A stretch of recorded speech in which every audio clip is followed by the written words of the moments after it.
I am here with Angela McKinney, the author of Untangle.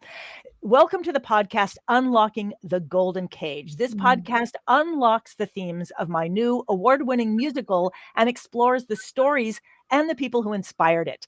In this episode, we'll be speaking with Angela McKinney. She's author of the book Untangle, to gain her unique perspective on the themes of the show as they show up in her work, and they really do.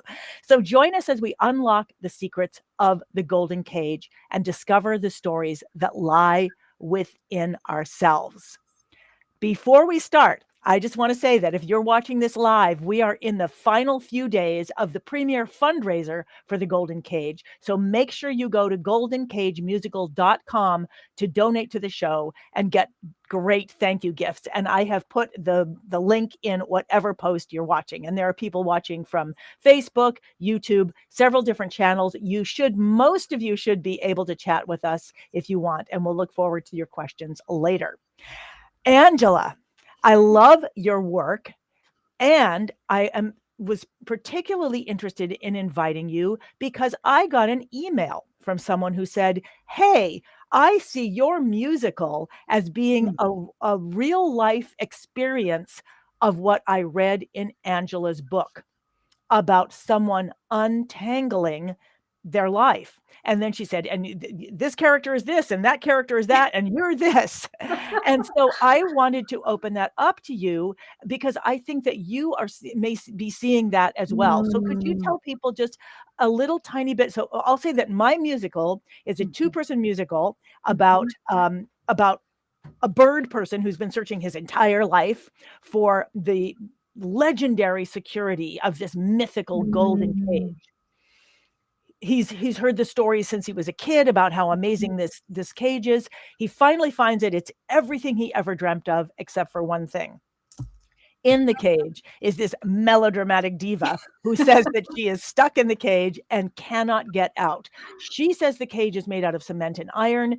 He experiences the cage as being this really gorgeous thing. And it's true, in fact, that the cage is irresistible from the outside and inescapable from the inside. I know, and the show has been described as a modern fairy tale, a new fairy tale, and I know that your work deals with the fairy tales that we experience of our own lives. So, yeah. Well, yeah, let's jump in because this excites me so much. And I agree. I had the pleasure of getting to bear witness to the production in New York. It was amazing. And my work, how much it synchronizes with your journey, your personal journey of how these two forces, one force, driving for safety and security and accomplishing, and another force getting, creative, and the integration of those two impulses to find an integrated framework that sort of houses both sides of that system. The part of us that, does get stuck in nightmares that we don't even realize, and the part of us that can transform those nightmares into a more aligned, purposeful life. And how do we integrate those two forces? And so I use fairy tales as a way of building theatricality, because our brain needs to get bigger in the theatrical realm, I think, to understand some of these unconscious forces that really do live in all of us. And often we don't know how to play with these different parts, and we get very sort of addicted to this harsh, punitive, fix my oneself system. And what I love about your work here and my work and how it complements is it's pulling it out, and it's kind of exploring both sides. And you, as the writer, as the composer, as the organizer, which is the middle, which is my work, which lines up to the second part of ours, is the organizer housing and collaborating with how both of these parts can kind of work together in a way where they build unity.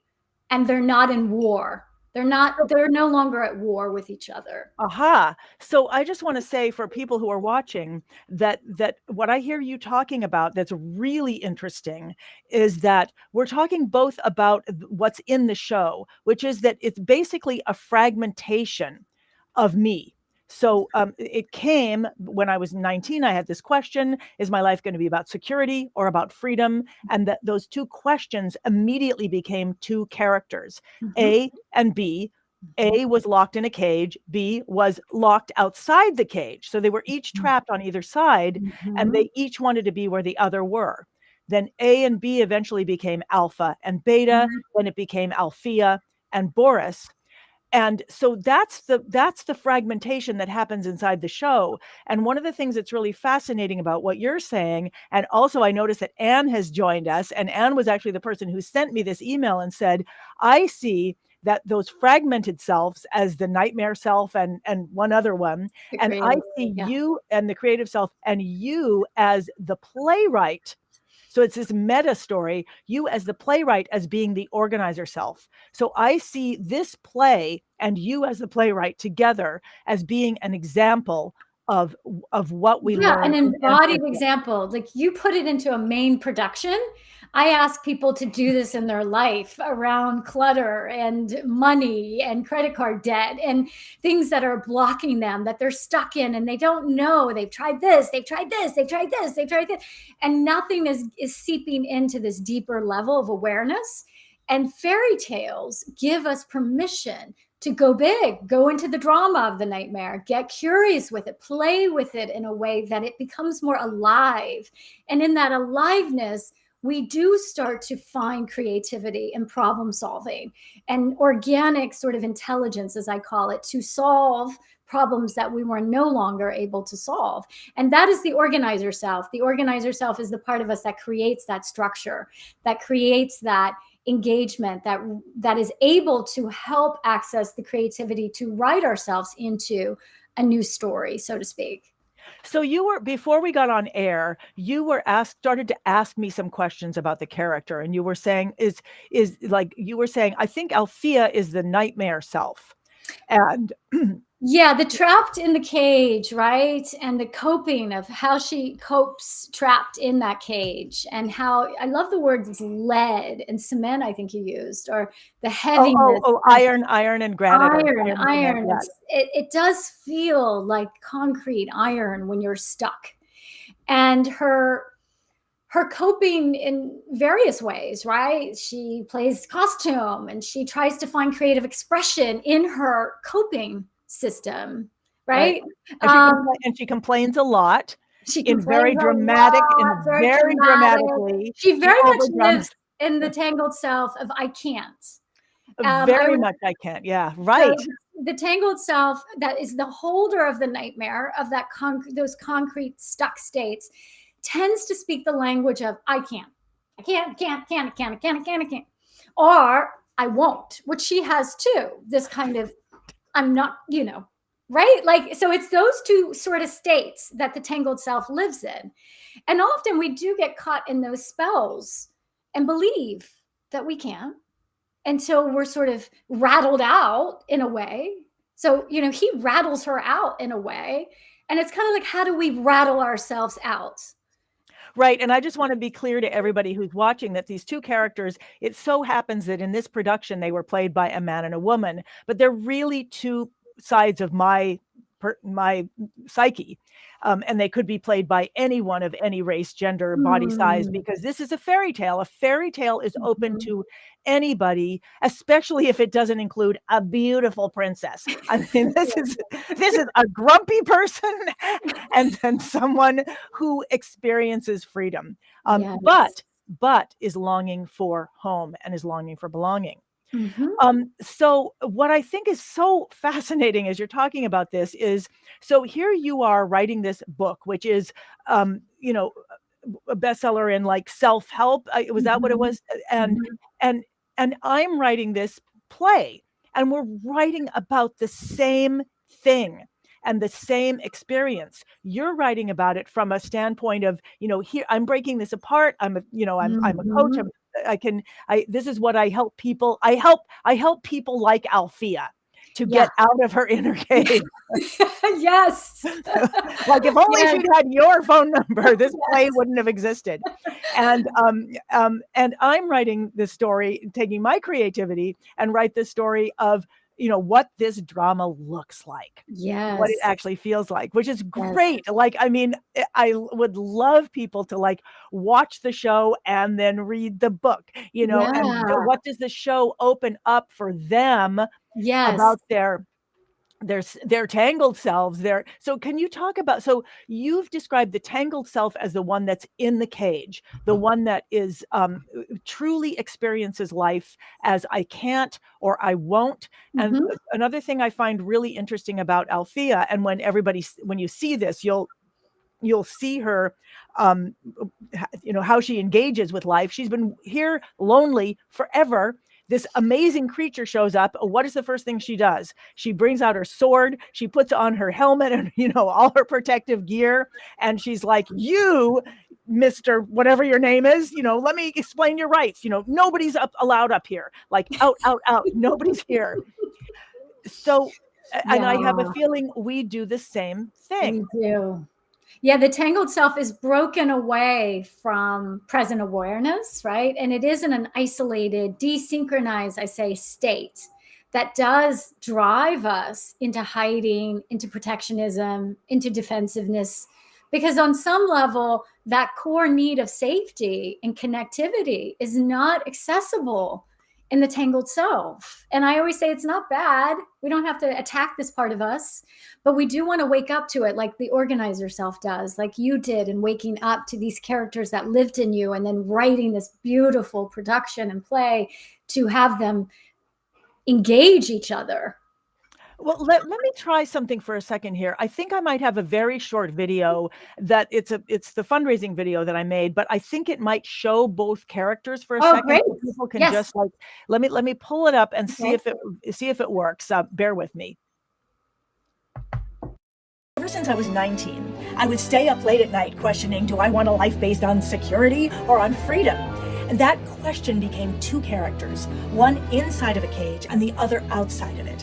But I couldn't figure out how to connect them until now.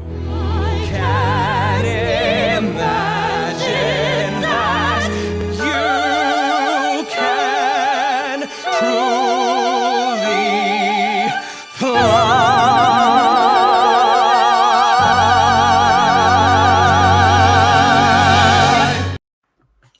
Yeah. Okay, so you saw just a little bit of those two characters. Fabulous. Because I want to say, you're right. They're both trapped in different ways, right? He's trapped in sort of the addiction of chase. And tell me if I'm right. I have to get there. And if I get there, finally, I'll have a life. And I think a lot of us can relate to that drive. Yes. And that drive comes specifically from generational stories. Generational stories, a vision of what success looks like. If only, I see this so often in clients. If only I was 30 pounds lighter, then my life would get better. Or if only I get there, then I can finally do this. And it's trapped. And it's so beautiful that it takes them both kind of colliding and confronting with each other to find that connectivity between the two states that pull together what I call integration, that sort of marry them in a way that they didn't know they were looking for, but they were longing to belong to each other and finding the value from that connectivity versus the stuckness and the chase. As you say that, there's at the very, very end of the show, they are connected. And as I've been working on the show for years, and as I watched the film, after like the third or fourth time I watched it, I actually saw that. I saw them connected, and something clicked in me. And I remembered the moment when those parts split. They split when I was 19, and they've just come back together.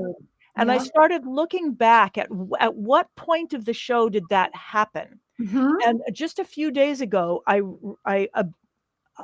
realized that there's this middle part of the show. I wish I could pull up the picture to it, where it's a time out of time where there's no music. They're singing a cappella, and they say, all my life I've waited for this moment to believe, for the simple pleasure, for the single moment of belief. And then they sing a very beautiful, just together song of trust. And they have this moment, a split second of trust.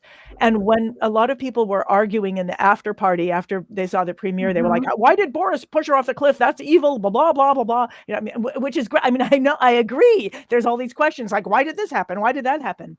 But what I realized a few days ago is once that moment of trust happens, that split second of trust opens up something. After that, everything that happens is inevitable and unimportant. Whatever needs to happen, whatever happens, it's going to lead to their connection. And it's beautiful. It's beautiful because that, I think you just nailed it. That trust is restored through that connectivity. And when that's been restored, when we, in my model, with those three parts, the tangled self, the organizer self, and the creative self, when there's restoration between those two parts, then all that other stuff falls away. And there's a belonging and a meaningfulness and a purposefulness to the next whatever, to the journey. The journey becomes so what?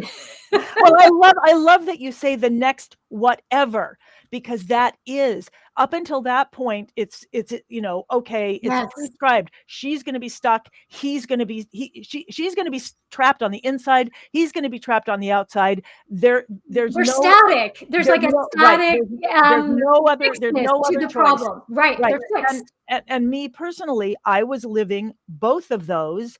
Stuck, can't move, and this was the show. One of the things that I couldn't move on, and trapped on the outside in the ambition of my life, which has been wonderful because playing the harp has let me literally fly. It opened up life experiences I never could have had, just like Boris. Boris gets to see the Sphinx with his sarcophagus unzipped.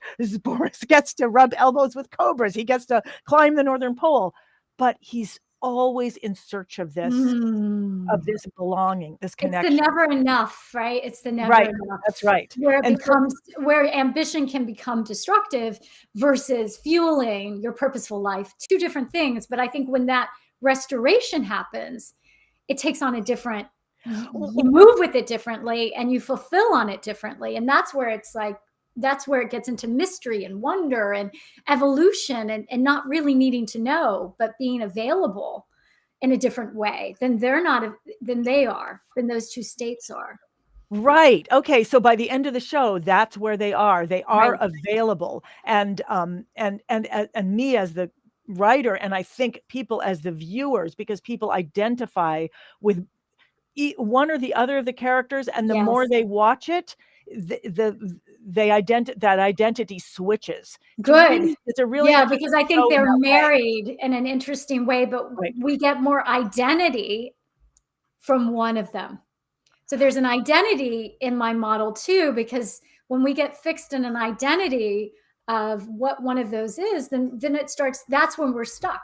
There's no integration. There's no availability to bring in other parts of yourself to your life. I just want to, for people who are just joining us, I'm here talking with author Angela McKinney. Her book is called Untangle.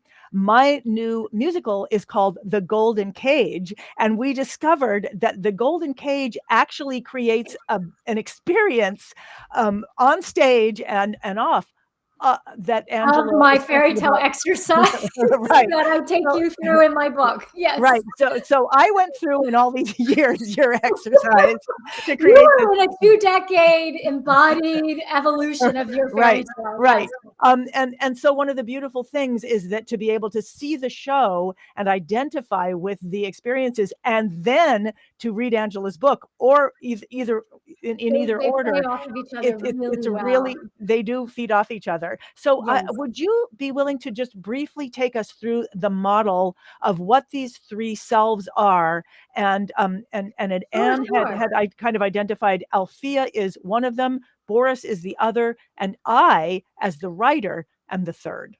Yeah, I'm sure. I think that as we're sort of breaking the characters down a little bit, I think they're both essences of what the tangled self could look like. And the tangled self is the part of us that holds into these unconscious rivers and drives and impulses and has us really either addicted to a chase are collapsed in a I can't handle life.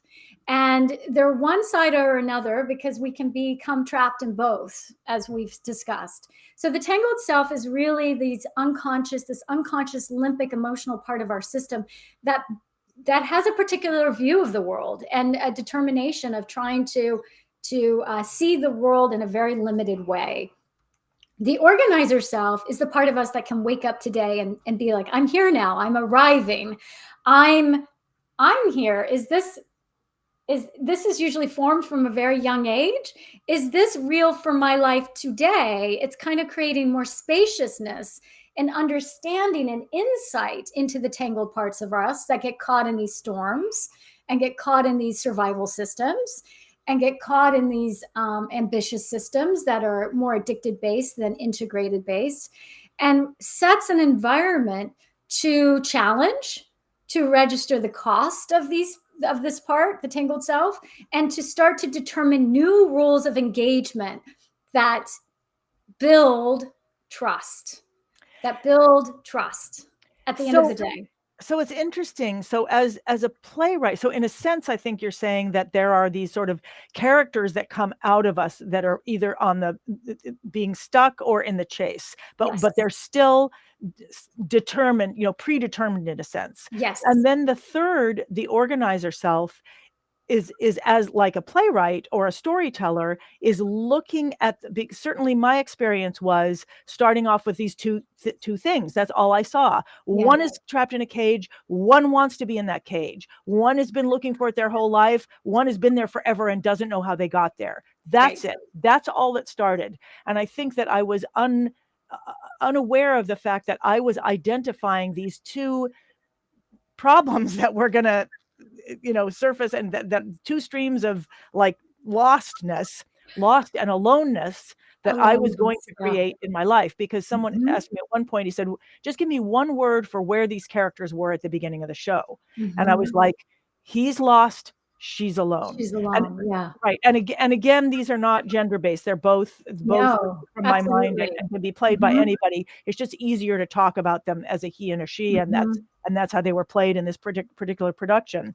But what I'm also hearing you say is about, as we start exploring, was my experience as a playwright. Because when I first created the show, every time I would present it, people would have specific questions that always were the same questions over and over and over again. And the first one was, and they would always be like, but why is a flying person looking for a cage? I knew, I was like, it's what we do. I don't know. That's what we do. Why is a bird person looking for a cage? Why does he shove her off the cliff? How could we do something like that? Why does she suddenly get wings? And what is the actual magic and what is the magic that does finally unlock the cage? And I couldn't answer these questions. And little by little, I was able to answer them. And my TEDx talk that's coming out soon is literally about these 4 questions. But basically, my life has been answering these questions. And the answers, were pretty much always coming to the same thing, which was connection with other people. Yes. Can either lock us into these things or it can lock us out of them.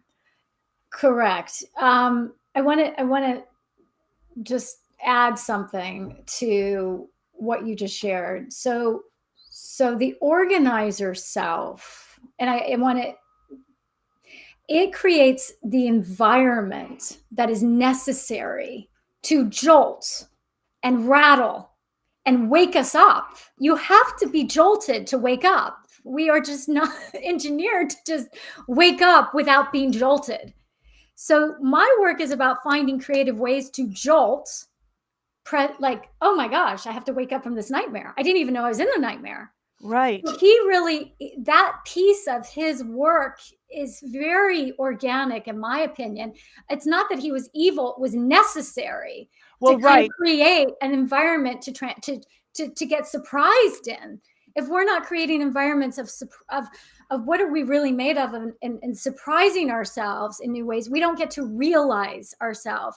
So your organizer self, so he's in the tangled self, she's in the tangled self. Right. The organizer self is making sense Right. of these two parts. And that's what you spent a lot of time doing. You are making sense of how these two parts operated in your life. How do they work? How did they get entangled? How do they get untangled? And as you do that, right, as you engaged that, the creative part of you, the creative self, as I say, gets deeper into the workings of this beautiful production you did, this bringing it together. You created something from all of this. And that's the third part of my Untangle method. Yeah. So 1, 2, 3. Yeah. So what I hear you saying is that the process that I went through many years to develop this play is the process that your book takes any person through for their own life to build this resolution. And just like this play created a resolution for me in which I could actually experience my fragmented self connecting and being ready for, as you said, whatever, like actually something new. That's the process that you're taking people through in the book, which is fascinating because I have it that we both identified without knowing it, this feeling. Now we're both performers and we both have been involved in physical performing. And so when I first knew the show, I mean, when it first came to me, I knew they were together. They were meeting on the inside and outside the bars of this cage. They would fight. I knew that at some point she would go off the edge he would shove her off the edge of the cliff. I knew that somehow she would fly. I had no idea why he came there, why he wanted this, what happened, how it was that she flew. I had no idea. And yet it was in examining those questions, the things that I just knew were going to happen. It was in examining them that I began to unlock and understand my life, and in which I literally had to live those experiences. Yes. You went through a very long untangling experience for sure. Organically, I've done it myself, and I've put language and brought the science into it and brought the creativity into it to give us a framework, because I always want, can I just have what's a 1, 2, 3 dance? Just give it to me. I need to know how to get, because fixing my thoughts wasn't enough, like all the things weren't really bringing that creativity that is required to take it to a new evolution, which is what you've done. Some part of you got online through that through that inquiry and that probing and that engagement with those two parts. The creative force came online to finish it and put it out to the world in a way that it wasn't, for whatever reason, available for 10 years ago. It took what it took to take it to this next place. So part of what I hear you saying is, this has been a lifelong work and exploration for me, but it doesn't have to be that for everybody. Right. And it doesn't have to be that for every single thing that we untangle. That's right. And some things are bigger, some things can be smaller, but when things like writing my book was that, right? I had a vision of my book when I was 24 years old. It took 20 years to get me into my book, to really have that book write me into the book. But I had a vision of it. I always knew I wanted it. It was very clear at a Passover dinner I was in. It was clear that this was something I needed to do, but it took what it took to get me in that book and to write that book. That's really interesting that we both at a young age conceived of the value and the impact of the thing that we did. And I don't know about you, but I conceived of it as I didn't think this, but it was like, if only I had had this play. If only I had had this musical to go to with my parents or to talk about with my parents and other people. It's not a children's, it's multi-generational. Yes. If only I had had that, I could have talked about things. I could have found out about things that Yeah. would have made life different for me. Yep. I definitely saw I ached to solve a complex problem in a really creative, efficient way. And I wanted to create that for the world. It was so clear in my bones that I saw clutter, I saw mess, I saw the home being this pathway to learning this skill and accessing this creativity that really can completely change your identity pretty quickly in a matter of 20 minutes, as it's done for me. So, so I knew I just ached to help people use the things around them, because I think I had such a I struggled so much to connect. I was so muted and shy and terrified of even being seen in life, much less talking to anyone. So when you're that impaired in your connective ability, let's just call it what it is. When your window of tolerance is so tiny that you live on a little pin top your whole life, I needed creative ways to stretch connectivity with my world around me that was in my control because people scared me so much. So I needed to get safe just playing with my world to stretch my ability to have new experiences, connecting. And then I could take that out into the world in a way that my tangled self could not do. You're saying that, and as you describe the ache, I remember the ache that I had seeing the same kind of performers performing the same kind of things over and over and over again, and having grown up with a mother and an aunt who were amazing, magical performers who could transform reality in a split second. Yes. And seeing the power of that, and then observing that they would audition and not get a role because they didn't look right or they were too tall or whatever. And I realized what level of power and magic was being denied to the world because of that. And there was an ache in me. And it was like, I swear, I will write musical theater that anyone, that the requirement is not for how you look. The requirement is for how much magic you can bring, and that any person would be able to perform this if they could bring that magic, and the story would simply be slightly different, but that it wasn't about a mother and a son. No, it's about two beings. Yeah. I tell you, Angela, if a dog would be great in this role. I'm telling you. No, what is so cool is how much this operates in an interpersonal experience for the audience, and to journal. And I know you have a gift to help sort of guide a process around this, as well as a vehicle for artists and actors and singers to be given this script, this structure, to fly artistically. Yeah, right. And both are really necessary, and we ache for both on both sides, depending on where your talent lives. But and I would say, you ached to unlock, people's being themselves, and mine was maybe more selfish in the sense that, I mean, I ache to see people. I ache to hear the stories with music. I ache to see people show me their magic, and to have that experience of reality transformed.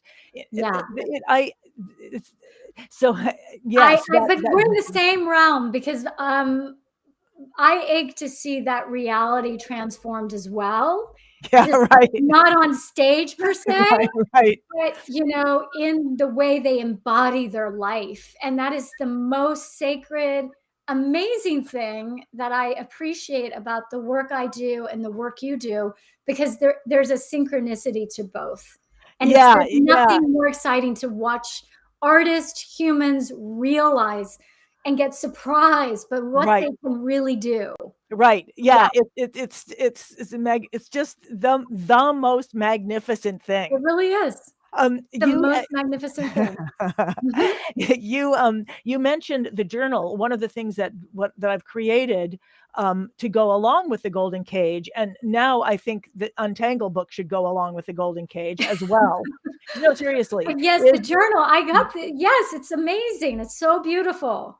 yeah. Let me see if I can make the. I don't know if I can make that thing that's over it go away. But the journal where we went in and looked at the questions, or we imagined with a writer, Mary Yes, Robinson, we imagined what Althea might be writing as she goes through the show, yes, and then came up with 12 journal prompts that that where how we could look at our lives, and then yep. we imagined 12 journal entries that Boris might have in his journal, and that's how we came up I with this. love it. I It's love it because it it's probes and gathers the awareness that's required for that organizer self to come more online. Yes.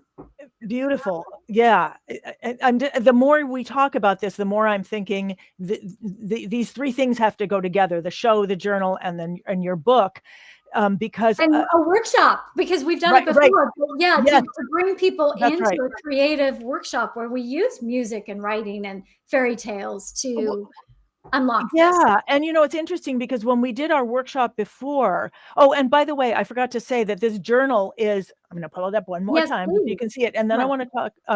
This journal is one of the thank you gifts in our fundraising, in the fundraising campaign that we're doing right now, this crowdfunding campaign. So if you're watching this and you want this journal, go to goldencagemusical.com. You can connect to the fundraiser. You can connect to how you can see the show. And it would be cool if you could connect to Angela's book, but you can do that in the post that's along with this.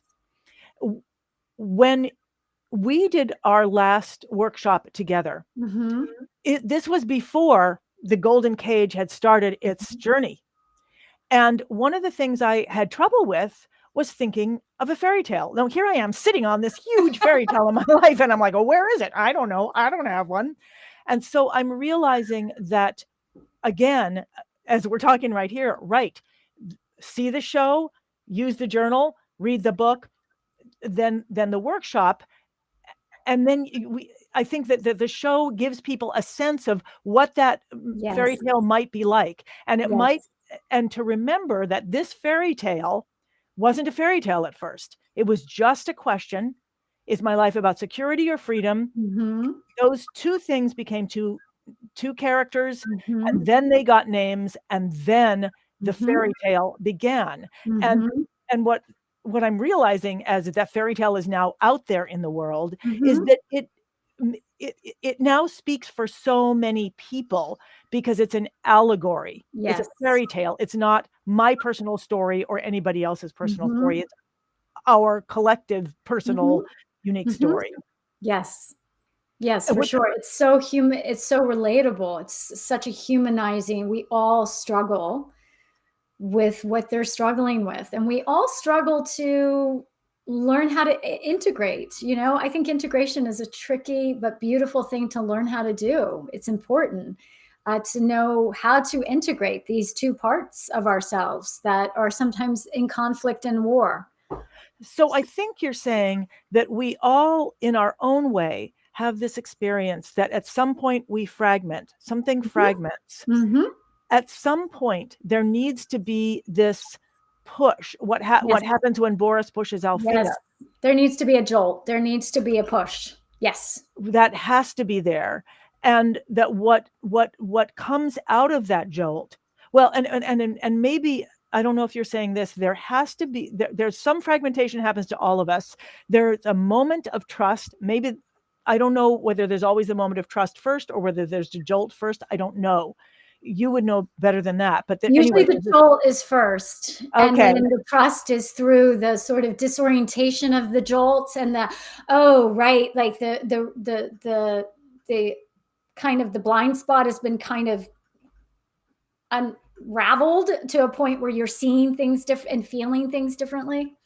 Whoa, so that's very interesting, because then I would see the original jolt as actually being the inciting incident in the Golden Cage when suddenly Boris shows up. I can't wait to go back and read your book and then look at the Golden Cage again. And I just noticed we have a chat. I'll bring this in here in just a second. And then you're saying there's some kind of a jolt, and through that jolt, the integration happens. Yeah. There's a space that opens in that jolt because you're thrusting yourself out somewhere new. And in that space, this is where it's really, that space is so sacred because there's new emergent properties to work with. And so you know what I mean? So you're saying when we go off the cliff, we have to get safe enough for those jolts. You know, my work at the end of the day is helping people build safe enough is my word, because it's like, I don't think I'll ever be really totally safe, but I can get a rhythm to safe enough to be jolted and allow myself just a little more jolt to access more of these organic properties that evolve us, I think is the word I'm like, that bring us into that or integrated evolving versus staying rigid and stuck in those patterns, those fixed identities or those patterns of behavior that we manage for so long sometimes, you know. I see. So we get so we fragment, we manage the stuck for a very long time. We get identities out of it. We get like stuck in all of that. It's almost like a record scratch. We can't get like the other side of the song. It's almost like we embellish it, like Althea does. Yes. At some point through your work or something, there is some enough trust, enough safety that we can open up to this jolt that will then allow for the transformation. Yes. Which is exactly what happens in the Golden Cage. Exactly. And in the Golden Cage, and I'm assuming in us as well, that transformation is really a reconnection with who we truly are. That's right. And who we always were. That's right. Yeah, I always feel the tangled self is holding sort of the trauma, and the residue of the past that fixes us in these very rigid ideas. Wow. And that untangling, creating that organizer self spaciousness to access the creative part of us, which drives underneath the noise. It's definitely resonates to a part of us that's way more synchronized, is not driven by safety and security, is way more curious with the world and able to take risk and able to do things in a way that requires some exposure, requires some bravery, requires all of that good stuff that drives us into our growth and belonging story. Yeah. Wow. Well, I can't wait to delve into this more. And I'm just going to encourage everybody to do the following things. Go to Golden Cage Music so you can find out how to see the show. You can see it now. You can rent it at streaming musicals. Right. So you can see it. And you can also see it. There's in some of the perks at the fundraising, it also includes getting a video or getting access to the video, which is great. So the immersion one and some of the higher ones allow you to actually see the show. So there's many ways to see the show. I encourage you to get the book. And if you get a perk that has the journal, that's great. You get the show, you get the journal, get Untangled, and then make sure that you stay in touch with us, which you should be able to do at goldencagemusical.com, so that we should do a workshop specifically on this. Yeah. I want to read something that it's a long one. First of all, Anne has been wonderful, just saying, yes, synchronicity. And I agree with that. Untangled is very well matched with the Golden Cage, which is great. Anne, you were the person who first pointed that out, the direct connection. And Kim is saying, I love that you say that what started as your story is now the story of everyone who has watched it. And she says, I'm paraphrasing. I was perplexed as to why you got the questions you did when people first got the show. I think if they're asking you a question such as why does a bird person want to find the cage? They're really asking why you thought a bird person wants a cage, rather than looking at themselves for the answer of why they think a bird person wants to find a cage. And you're right. And at the same time, these 4 questions I had not fleshed them out in my own life or in the show. And so you're right. They hadn't looked at it, and I hadn't looked at it either. I was just like, yeah, that has to happen, instead of why does that have to happen? Why am I looking for this, that is a trap? Where did I get that idea? Why am I searching for that? I might know it's a trap. Boris doesn't know it's a trap. But you're right, Kim. And I think that's one of the exciting things about the opportunity to work with Angela and the show. And Anne is saying reading Untangle produces the sort of jolt you're describing. So the book itself, and some people have said that about the show as well, that these things actually create that jolt. And then you in your book are actually showing people how to facilitate those jolts using different forms and different creative expressions and exercises. Yes. How do we use ourselves to create this environment to take us from, stuckness to flying? Right. Without having to spend decades writing a musical comedy. Which is also fun. Beautiful is you're building a community to engage this incredible, I think, important conversation. And it's so fascinating because it really mirrors the modern day science of understanding parts now and understanding impulses and understanding the science of integration. We know so much more now too.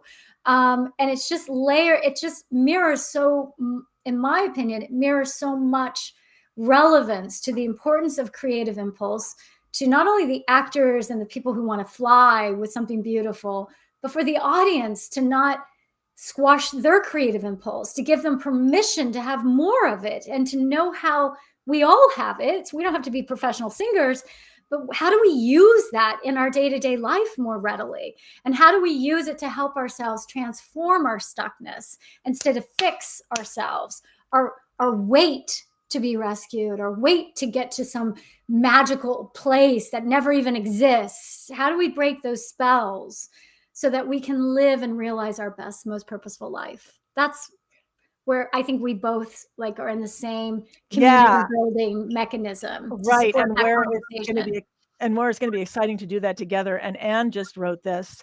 The show shouts an illustration of the process described in Untangle. It shouts it. It puts it on. It's so great because it puts a little exercise into an incredible production so that people can really explore that in a creative way, whether they're watching or participating in the show. Right. And then your book, allows you to see this in your own life and to actually create this process in your own life. So I think we all want to trust within a process, right? And that back to that word trust. Without trusting in a process, not even trusting ourselves yet, trusting a little bit in something that we're willing to take a little risk and play with a new idea, a new concept, a new framework, it will fuel the creative process and also our recovery and healing. It's the fuel.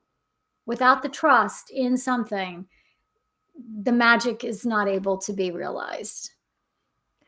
Well, Angela, thank you so much. I am going to, after this conversation, I am going to put a link on the Golden Cage website for people to sign up to be part of this unlocking process. And I really look forward to doing this together with you. Yes, I do too. Thank you. Great work. I'm so honored to be part of the conversation. So thank you. Yeah, and thank you. And thank you to Anne and to Kim, who, have been as audience members, such a huge part of this in your reflections. Yep. And the things that you're saying, which are impacting how this then goes out into the world.